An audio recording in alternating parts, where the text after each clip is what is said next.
Hello, friends. Comfy Ted here, as I just got done doing some night shift related stuff at my day job. So I'm taking it easy, and I hope you can deal with me being in a robe and my hair being kind of nuts. But I actually wanted to apologize to a lot of you after my Blood in Baldur's Gate video yesterday. Apparently, there is a time frame. Maybe the cookies weren't updated on my site, or maybe I just got in too early. But there was actually additional things added yesterday after I made the video. I also put out a question and I wasn't sure, and I'll ask it here again, and this will be my official confirmation on the comments here between this and the previous video. Would you like seeing these videos daily covering each time something updates, or would you rather me just kind of compile everything and then do one video at the end of the week? But let's go ahead and jump in. So if you missed out what we're talking about, this is Blood in Baldur's Gate. This is like a little kind of mini game that's leading up to the release, I think, of the final panel from Hell for Baldur's Gate, and then also into eventually the release of the game.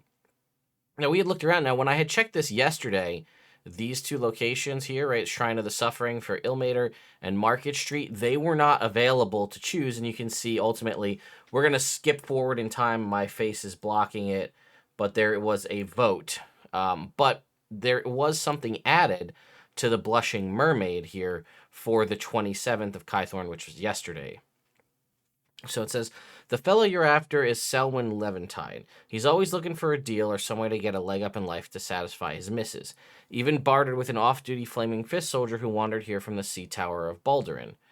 You'll find Selwyn in his cups back there, but you didn't hear nothing from me. Supplier. The tiefling drinks deeply from a grimy stein and hardly notices when you take a seat across from him. In his inebriated state, you are able to glean much from him. Made a rotten deal here, he tells you with a quivering voice. Never meant no harm. Should have known the deal was too good to be true. Like I told Magnus, the butcher of Market Street, I didn't know.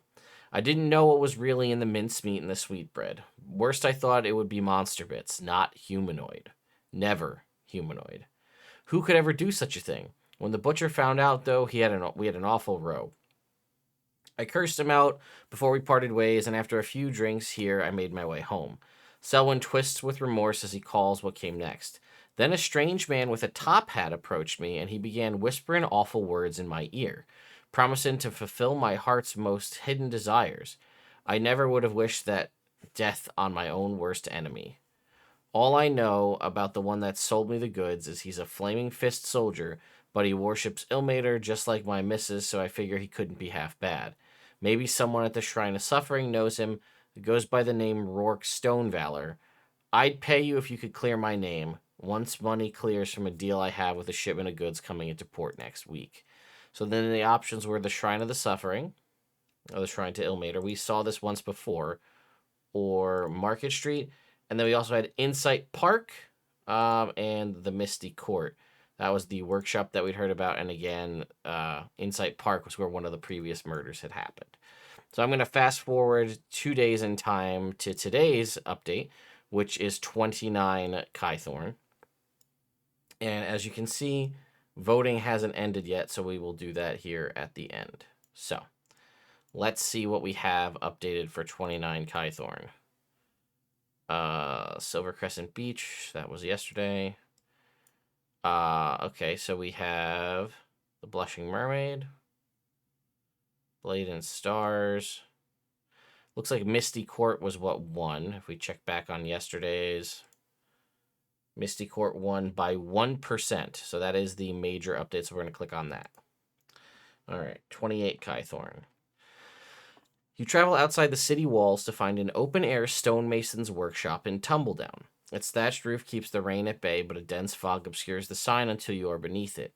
From this close vantage point, you recognize the name stamped on the canvas tarp, Alabaster Stonecrafts. Stonemasons, dwarf twins, chisel away at workbenches while whistling competing tunes. When you clear your throat, only one of the artisans stops their work to speak with you. Don't mind my brother, she says. He's selectively hard of hearing, to which her brother lets out a little scoff. Suspicious activity. After explaining the purpose of your visit, Sister Alabaster nods solemnly. If you're asking about strange going-ons around here, I heard something late at night in the days before the Dragonborn was found washed up on Silver Crescent Beach. I can't be sure what it was, but the gravedigger at Cliffside Cemetery is always about at strange hours and doing strange things. Grom's Skull Smash is her name.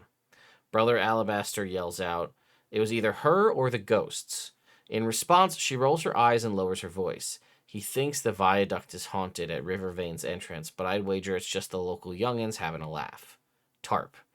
Well, that's certainly an odd thing and a far distance for it to fly from here.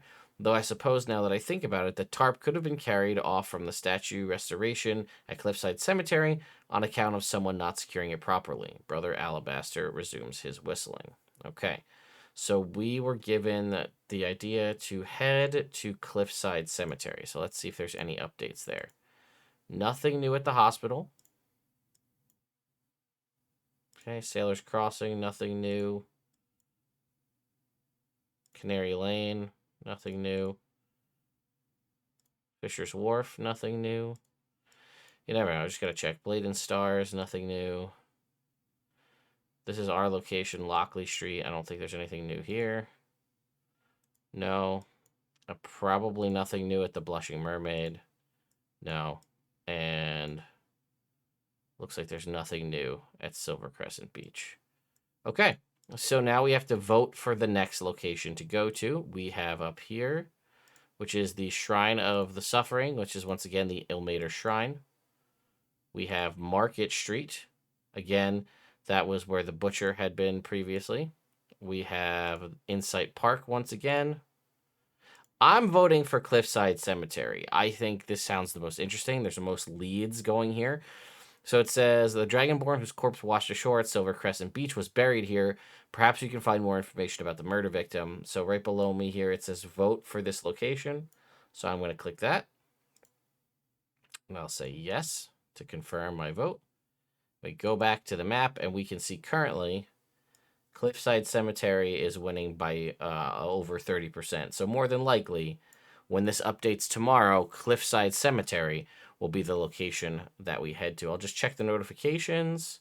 New poll, new location unlocked. Okay, so not much has been adjusted there. So there you go. That is your update for 29 Kythorn to Blood in Baldur's Gate.